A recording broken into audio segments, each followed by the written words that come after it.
जय Siya Ram. Capital radio Ayodhya के नए अंक के साथ मैं हूं भावना राय और मैं हूं आपका दोस्त और होस्ट महेंद्र सिंह। सभी को जय सिया राम। देखिए, अयोध्या का उत्सव लोगों ने देखा तो नंदी बाबा ने भी कहा, भाई हम काहे इंतजार करें।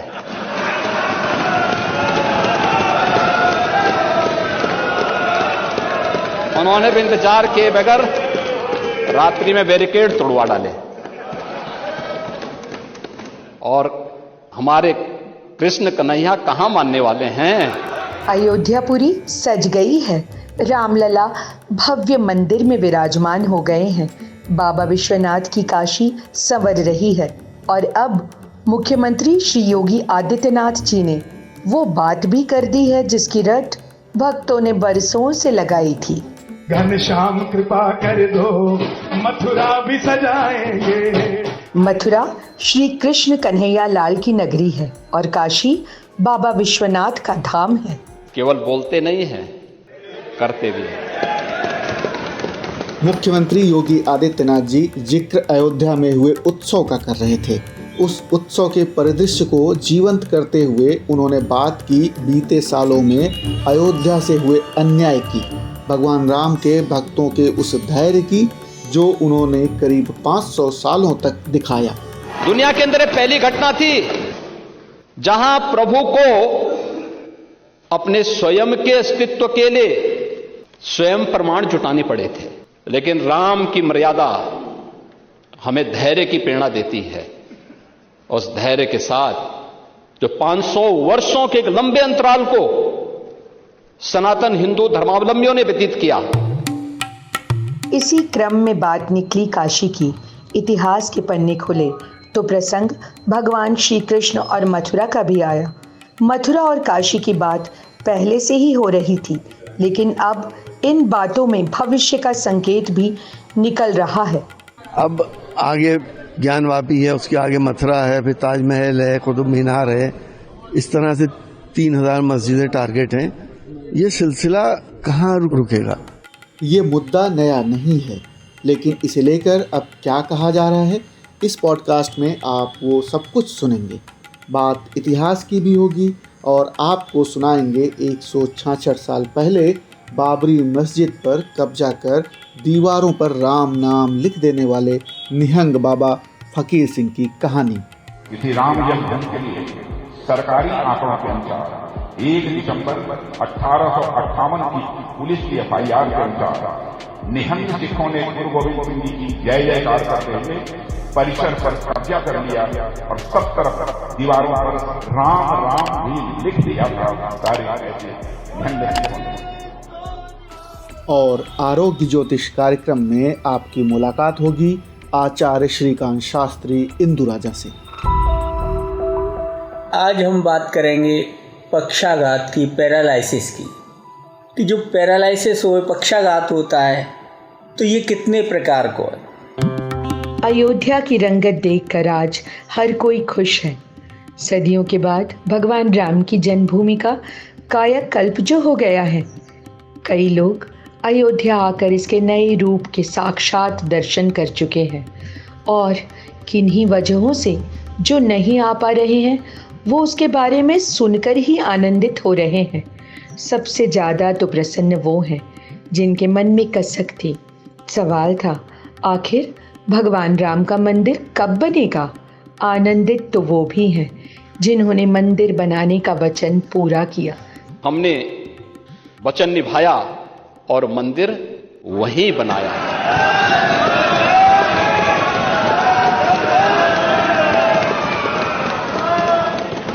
जो कहा सो किया, जो संकल्प लिया उसकी सिद्धि भी हुई। केवल बोलते नहीं हैं, करते भी हैं। और आज नव्य, भव्य और दिव्य अयोध्या को देख करके भी हर व्यक्ति अभिभूत है। अयोध्या संवर रही है तो आनंदित भक्तों का मन बाबा विश्वनाथ और श्री कृष्ण कन्हैया के धाम को भी इसी तरह भव्य रूप लेते देखना चाहता है।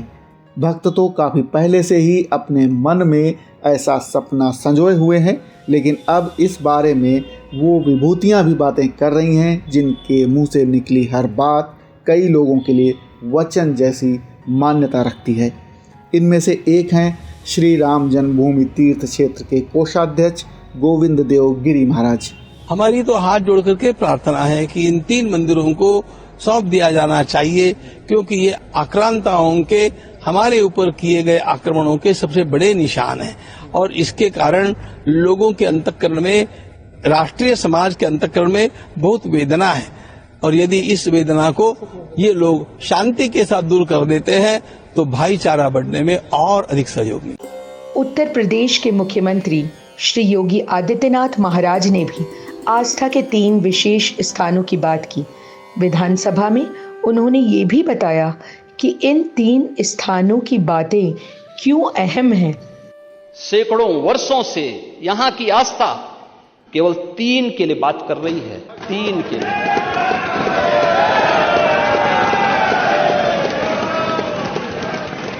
वो 3 के लिए भी इसलिए वे विशिष्ट स्थल हैं, ईश्वर की अवतरण की धरती है, लेकिन एक जिद है और उस जिद में जब राजनीतिक उसमें तड़का पड़ने लगता है और वोट बैंक बनाने की राजनीति होने लगती है तो वहीं से फिर विवाद की स्थिति खड़ी होने लगती है। 3 स्थानों में पहला है अयोध्या, जहां भगवान राम का भव्य मंदिर बन गया है और रामलला की प्राण प्रतिष्ठा हो चुकी है। दूसरा स्थान है वाराणसी का काशी विश्वनाथ और तीसरा मथुरा का श्री कृष्ण जन्म स्थान। भगवान श्री कृष्ण की जन्मभूमि की बात करते हुए योगी आदित्यनाथ महाराज ने महाभारत के उस प्रसंग को याद किया जब भगवान हस्तिनापुर की राजसभा में शांति दूत बनकर गए थे। कृष्ण गए थे कौरवों के पास, उन्होंने भी कहा था बस दे दो केवल 5 ग्राम, रखो अपनी धरती तमाम। लेकिन दुर्योधन वह भी दे न सका। यही तो हुआ था अयोध्या के साथ और यही हुआ काशी के साथ और यही हुआ था मथुरा के साथ भी। मुख्यमंत्री जी ने जो कहा उस पर प्रतिक्रियाएं आनी ही थी। उन्होंने बातें संकेतों में की थी तो इसे लेकर सवाल भी पूछे जाने लगे। विपक्ष के नेता ये जानने की जिज्ञासा प्रकट करने लगे कि कौरव कौन है और पांडव कौन है। मैं समझता हूँ मुख्यमंत्री जी संविधान से बंधे हैं और मुख्यमंत्री जी को वो कोई बात नहीं कहनी चाहिए जो संविधान जिसकी शपथ ली है उन्होंने। शपथ के बाद अगर ऐसी बात करेंगे मुख्यमंत्री और वो भी on the floor of house कि कौरव कौन है पांडव कौन है, तो अभी तो यही नहीं तय हुआ है कि कौरव कौन है पांडव कौन है। इतिहास की बात करें तो श्री कृष्ण जन्म स्थान सेवा संस्थान की ओर से प्रकाशित पुस्तक के अनुसार मुगल बादशाह जहांगीर के शासनकाल में ओरछा के राजा वीर सिंह बुंदेला ने 250 फीट ऊंचा भव्य मंदिर बनवाया था। तब उस मंदिर की लागत करीब 33 लाख रुपए आई थी। मंदिर के चारों ओर ऊंची प्राचीर थी जिसका कुछ भाग अब तक वहां मौजूद है। किताब में इटली के यात्री मनुची के हवाले से बताया गया है कि मंदिर के शिखर पर सोना लगा हुआ था और ये आगरा से भी दिखता था। दिवाली की रात शिखर पर दीपक जलाए जाते थे और वो आगरा से भी देखे जा सकते थे। किताब में लिखा है कि यह मंदिर औरंगजेब से देखा नहीं गया। सन 1669 में वो मंदिर नष्ट कर दिया गया और उसी के मलबे से ईदगाह बनवा दी गई। चर्चित इतिहासकार इरफान हबीब भी इस तथ्य की पुष्टि करते हैं। ऐसा था कि औरंगजेब के ज़माने में मथुरा में बहुत बड़ा मंदिर बना था। वीर सिंह बुंदेला जो जहांगीर के ज़माने में बड़े राजा थे बुंदेलखंड के, तो मंदिर तोड़कर उन्होंने मस्जिद बनाई औरंगजेब ने, और यही काशी विश्वनाथ के साथ बनारस में हुआ। वो इतना बड़ा मंदिर नहीं था, लेकिन बहरहाल तो इसमें तो दो राय नहीं है, ये तो तारीखों में ही लिखा गया है। औरंगजेब ने जो किया है उसे 355 साल बीत गए हैं। इतिहासकार इरफान हबीब कहते हैं कि अब काशी मथुरा को बदलने का कोई औचित्य नहीं है। अगर कोई बदलाव करना ही है तो कानून को बदलना होगा। वहीं समाजवादी पार्टी के सांसद सैयद तुफैल हसन भी मथुरा और काशी की मांग को लेकर सवाल उठा रहे हैं। बाबरी मस्जिद का मसला सुप्रीम कोर्ट ने सुलझा दिया और एक वर्डिक्ट दे दिया। अब आगे ज्ञानवापी है, उसके आगे मथुरा है, फिर ताजमहल है, कुतुब मीनार है, इस तरह से 3000 मस्जिदें टारगेट हैं। ये सिलसिला कहाँ रुकेगा? क्या हम ये लोगों को एहसास नहीं कि इन चीज़ों से देश कितना कमज़ोर होगा? आपसी भाईचारा, प्यार, मोहब्बत, वो तहजीबें जो हमारे बुजुर्गों ने हमें दी थी, वो कहाँ जाएंगी? करोड़ों लोगों की दिल आज़ारी होगी, तो कुछ ना कुछ जिम्मेदारियां तो हमारे नेताओं की भी तो हैं। ऐसे सवालों का जवाब गोविंद देवगिरी महाराज सीधे और स्पष्ट शब्दों में देते हैं। मैंने पहले ही बतला दिया कि 3 मंदिर मुक्त होने पर हम अन्य मंदिरों की ओर ध्यान देने की इच्छा भी नहीं करते हैं, क्योंकि हम लोगों को भविष्यकाल में जीना है, भूतकाल में नहीं जीना है। देश का भविष्य अच्छा होना चाहिए। इसलिए यदि समझदारी के साथ ये 3 मंदिर प्रेम से हम लोगों को मिल जाते हैं, हम सारी अन्य बातें भूल जाएंगे। सवाल सामने हैं और जवाब भी। अब देखना है कि सहमति किस तरह बनती है।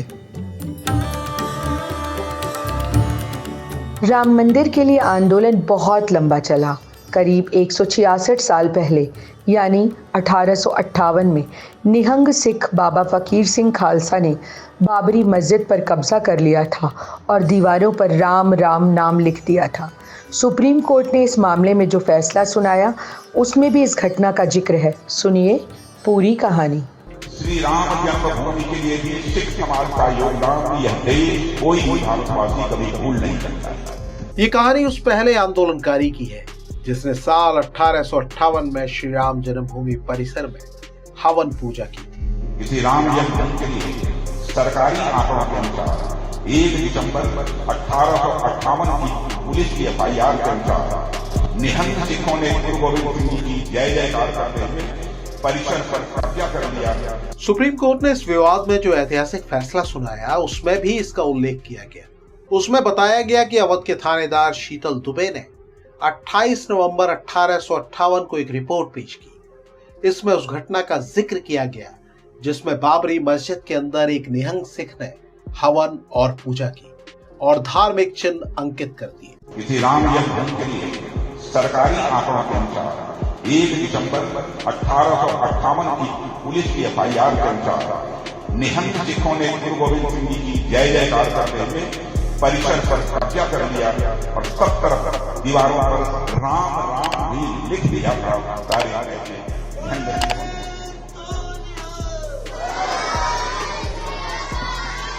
उस थानेदार शीतल दुबे ने अपनी रिपोर्ट में बताया कि आज पंजाब के रहने वाले श्री निहंग सिख फकीर खालसा ने मस्जिद के अंदर गुरु गोविंद सिंह जी की पूजा और हवन किया और श्री भगवान के प्रतीक बना दिए। जिस समय ये प्रतीक बनाए गए तब 25 सिखों को सुरक्षा के लिए तैनात किया गया। इस मामले में मस्जिद के मुअज्जिम सैयद मोहम्मद खतीब ने एक प्रार्थना पत्र दिया। प्रार्थना पत्र में बताया गया कि महंत निहंग सिंह फकीर अवध स्थित जन्मस्थान मस्जिद में दंगे की स्थिति बना रहा था। उसने बाड़े के अंदर मेहराब और मिंबर के करीब कंकड़ से 4 अंगुल का चबूतरा बनाया, आग जलाने का इंतजाम किया और चबूतरे की ऊंचाई करीब 1.25 यार्ड यानी 45 इंच तक की गई और वहां भगवान की तस्वीर लगा दी गई। पास में गड्ढा खोदकर मुंडेर बनाई गई, वहां आग जलाकर पूजा और हवन किया जा रहा है। पूरी मस्जिद में कोयले से राम राम लिख दिया गया है। सुप्रीम कोर्ट ने अपने ऐतिहासिक फैसले में 116वें पेज पर 170वें पैराग्राफ में बहुत अहम बात कही। कोर्ट ने कहा, इट इज दस concluded on the conclusion that faith and belief of Hindus since prior to construction of mosque and subsequent thereto has always been that Janmasthan of Lord Ram is the place where Babri Mosque has been constructed, which faith and belief is proved by documentary and oral evidence discussed above। यानी इस प्रकार ये निष्कर्ष निकाला गया है कि हिंदुओं की आस्था और विश्वास इस स्थान के प्रति मस्जिद के निर्माण के पहले से है। इस स्थान को हमेशा भगवान राम का जन्म स्थान माना जाता रहा है और यहीं पर बाबरी मस्जिद का निर्माण किया गया था। इसकी पुष्टि अदालत में प्रस्तुत किए गए दस्तावेजों और मौखिक साक्ष्यों से भी हुई है। और सुप्रीम कोर्ट के इस ऐतिहासिक फैसले के बाद श्री राम जन्मभूमि पर भव्य मंदिर बनाने का रास्ता खुल गया। 5 अगस्त 2020 को मंदिर का शिलान्यास हुआ। ये है कैपिटल रेडियो अयोध्या। आप हमें फेसबुक, यूट्यूब और ट्विटर के साथ स्पॉटिफाई और पॉडकास्ट के कई दूसरे प्लेटफॉर्म पर भी सुन सकते हैं। इस पॉडकास्ट को लेकर आप कोई फीडबैक देना चाहें या हमें अपने सुझाव देना चाहें तो capitalradioayodhya@gmail.com पर मेल कर सकते हैं। और अब समय है आरोग्य ज्योतिष कार्यक्रम का। भारत के जाने माने ज्योतिषी आचार्य श्रीकांत शास्त्री इंदुराजा से जानिए अपने आप को और अपने प्रियजनों को हमेशा तंदुरुस्त रखने का आसान उपाय। कैपिटल रेडियो अयोध्या के सभी श्रोताओं के लिए जय श्री कृष्ण, जय श्री राम। करी गोपाल की सब होई। बंधुओं, आरोग्य ज्योतिष कार्यक्रम के अंतर्गत आज हम बात करेंगे पक्षाघात की, पैरालिसिस की, कि जो पैरालिसिस हो, पक्षाघात होता है तो ये कितने प्रकार को है। पक्षाघात ये वायु विकार के द्वारा वात व्याधि नाम को एक महारोग है, या के लिए लकवा भी कहो गए। ये रोग 2 प्रकार को हो गए, एक स्थान विशेष को पक्षाघात और एक दूसरा सर्वांग को पक्षाघात। मुंह को आधो भाग, पैर, कमर इत्यादि के स्थान में रोग है को स्थान से विशेष का जो है ये पक्षाघात कहलावे। लेकिन समस्त शरीर में रोग है को सर्वांग को पक्षाघात के। शरीर के काई भी अंग को स्पर्श ज्ञान रहित होनो ही पक्षाघात कहलावे। प्राय शरीर को अर्धभाग अर्थात एक आँख, एक हाथ, एक पैर चेतना शून्य है जाए, और यह अचेतन भाग से मनुष्य इच्छा अनुसार कोई भी कार्य नहीं कर पावे, और ये रोग जो है अचानक हो गए। यह रोग को मेन कारण हाई ब्लड प्रेशर, उच्च रक्तचाप, हिस्टीरिया, मूर्छा, मृगी, अपस्मार, एपिलेप्सी आदि अथवा अधिक मैथुन के कारण भी ये रोग है जा। ज्योतिष शास्त्र में पक्षाघात को कारक जो है वो शनि ग्रह मानो गए। जन्म कुंडली में शनि को संबंध प्रथम भाव, षष्ठ भाव और अष्टम भाव से होने पे पक्षाघात हो। जैसे कि मानो हमारी मेष लग्न की कुंडली है और वह मेष लग्न की कुंडली में शनि जो है वह एकादश भाव में स्वराशि को बैठो हो तो लग्न पर शनि की तीसरी दृष्टि है जाए, और षष्ठ भाव को जो स्वामी बुध है वो शनि की राशि में दसम भाव में बैठो हुए हो, और अष्टम भाव पे जो है शनि की दसम दृष्टि है जाए।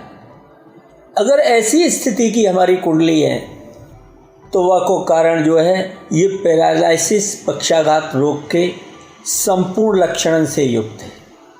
ऐसो जातक पक्षाघात से रोग से पीड़ित रहे। 2 योग साथ है वे पे विशेष स्थान को पक्षाघात हुए, और तीनों योगन को साथ मिल जाए वे पे सर्वांग को पक्षाघात कहला। ज्योतिष शास्त्र के अनुसार हमारी कुंडली में जो ग्रह हमारी बीमारी को कारक है तो दवा के साथ साथ हमें वह को ग्रह को भी उपचार करना आवश्यक। अगर ग्रह को उपचार नहीं हो पाए तब तक दवा भी जो है काम नहीं करे, रोग में लाभ नहीं मिले। तो अधिकांशतः जितनी भी बीमारी हैं इनको कोई ना कोई कारक ग्रह, कोई ना कोई कुंडली के भाव के अनुसार जाकर स्पष्टीकरण। जैसा कि पहले प्रथम दिन आपके लिए बताया हो, ज्योतिष जो है शास्त्र वो निर्णय शास्त्र है, काल निर्णय शास्त्र। अगर ऐसी स्थिति है तो वहाँ में हमें जो है इन ग्रहण को उपचार, शनि को उपचार करना चाहिए। तो शनि को उपचार के लिए शनि को जो बीज मंत्र है ओम प्राम प्रीम प्रोम सह शनये नमः, शनिवार से या को 92,000 जप की हो जाए। ऐसा लिखो भयो है कलयुग में वैदिक मंत्रण की अपेक्षा बीज मंत्रण को तुरंत लाभ मिले, लेकिन वहाँ बाकी संख्या जो है वो चौगुनी कर दी जाए। जैसे शनि का 23,000 है तो वह को 92,000 जबकि हो जाए। शनि को यंत्र धारण करें। शमी वृक्ष की जड़ को शनि पुष्य योग में लाए के नहीं है, वह को पूजन करके धूप लगाए के दूध गंगा जल से धोए के वह को धारण करें। अथवा शनि को जो नग है नीलम ब्लू सफ़ेयर या रत्न के लिए धारण।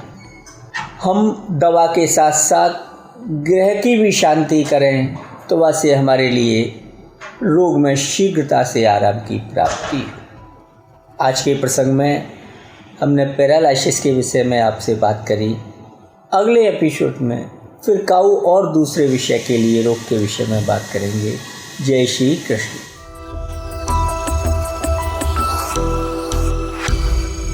अगर आप आचार्य श्रीकांत शास्त्री इंदुराजा से व्यक्तिगत तौर पर भी संपर्क करना चाहते हैं तो हमें ईमेल करें। ईमेल एड्रेस है capitalradioayodhya@gmail.com। कैपिटल रेडियो अयोध्या आपका अपना मंच है। इस पॉडकास्ट को शेयर करते हुए आप हमारी बड़ी मदद करेंगे। आप इस पॉडकास्ट को अपने दोस्तों और करीबियों के साथ भी शेयर करना ना भूलें। आपके सुझाव और फीडबैक हमारे लिए बहुत अहम है। और अब प्रभु श्री राम के चरित्र का बखान सुना रहे हैं मंदिर मुकुट मुखारविंद गोवर्धन के सेवायत कृष्णा भारद्वाज। ओम श्री गणेशाय नमः। ओम श्री रामचंद्राय नमः। ओम श्री हनुमते नमः। गई बहोर गरीब नेवाजू सरल सबल साहिब रघुराजू। बुध बर नई हरि जस अस जानी करही पुनीत सुफल निज बानी। तेहि बल में रघुपति गुण गाता कही हऊ नाई राम पद माथा। मुनि नेहा प्रथम हरि की रत गाई तेहि मग चलत सुगम मोहि भाई। अति अपार जे सरित वर जो नृप से तु कराही।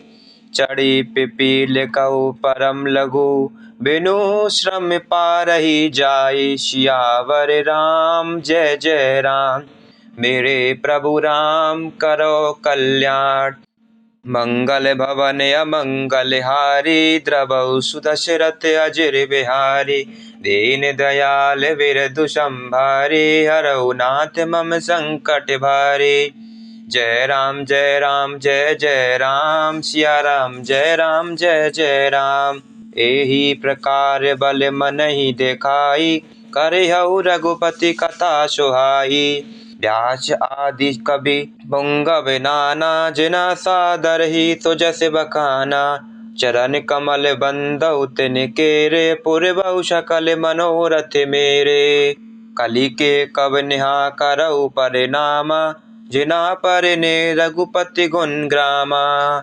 जे प्राकृत कवि परम सयाने भाषा जिना हरि चरित बखाने। भय जे आई जे होई हई आगे प्रणिबहु सबई कपट सब त्यागे। होहु प्रसन्न देहु बरदानु साधु समाज बनिति सन्मानु। जो प्रबंध बुध नहीं आदि रही सो श्रम बादि बाल कवि करई। रति भनिति भूति भलि सोई सुर सरिस में सब कहत होई। राम सुखी रति भनिति बदेशा अस मंजस अस मोहि आदेशा। तुम्हारी कृपा सुलभ सो मोरे सियनि सुहावनि टाट पटोरे। सरल कवित की रति बिमल सोई आदि रही सुजान। सहज बयर बिसराहि रिपु जो सुनी करई बखान। सो ना होई बिनु बिमल मति मोहि मति बल अति थोर। करऊ कृपा हरि जस कहऊ पुनि पुनि करऊ निहोर। कवि कोविद रघुबर चरित मानस मंजु मराल। बाल विनया सुनी सुरुचि लखी मोह पर हो कृपाल। सियावर राम जय जय राम मेरे प्रभु राम करो कल्याण। मंगल भवन अमंगल हारी द्रवौ सुदशरथ अजर बिहारी। दीन दयाल बिरदु संभारी हरौ नाथ मम संकट भारी। जय राम जय राम जय जय राम सिया राम जय राम जय जय राम। बंदौ मुनिपद कंजु रामायण जेहि निर्मयौ शकर सुकोमल मंजु दोष रहित दूषण सहित। बंदौ चारिहु वेद भव भारति बोहित सरस जिनहि नाश अपनेयु खेद बरनत रघुबर विशद जसु। बंदौ विधि पद रेणु भव सागर जेहि की न जय संत सदा शशि धेनु प्रकटे खल विष वारुणी। बेबुध बेप्रबुध ग्रह चरण बंदी कहु कर जोरी। होई प्रसन्न पुर बहु सकल मंजु मनोरथ मोरि। सियावर राम जय जय राम मेरे प्रभु राम राजा राम। मंगल भवन अमंगल हारी द्रवौ सुदशरथ अजर बिहारी। दीन दयाल बिरदु संभारी हरौ नाथ मम संकट भारी। पुनि बंदौ सारद सुर सरिता जुगल पुनीत मनोहर चरिता। मज्जन पान पाप हर एका कहत सुनत एक हर अविवेका। गुरु पितु मातु महेश भवानी प्रणबौ दीन बंधु दिन दानी। सेवक स्वामी सकाशिय पी के हित निरुपद सब विधि तुलसी के। कली बिलोक जग हित हर गिरिजा सावर मंत्र जाल जन सिरजा। अनिमिल आखर अरथ न जापू प्रकट प्रभाव महेश प्रतापू। सो उमेश मोहि पर अनुकूला करहि कथा मोदे मंगल मूला। सुमिरी शिवास पाई पसाऊ बरनउ राम चरित चित चाऊ।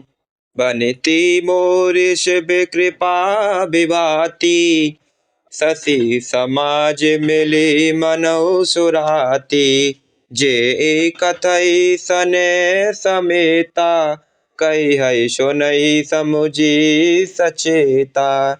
होई राम चरण अनुरागी कलमल रहित सुमंगल भागी। कैपिटल रेडियो अयोध्या के इस अंक में इतना ही। आपको ये पॉडकास्ट कैसा लगा हमें ज़रूर बताएं। अपने सुझाव और फीडबैक हमें ईमेल करें। ईमेल का पता है capitalradioayodhya@gmail.com। अगर आप ये पॉडकास्ट अपने दोस्तों और करीबियों के साथ शेयर करते हैं तो हमें बड़ी खुशी होगी। अगली मुलाकात तक जय सिया राम।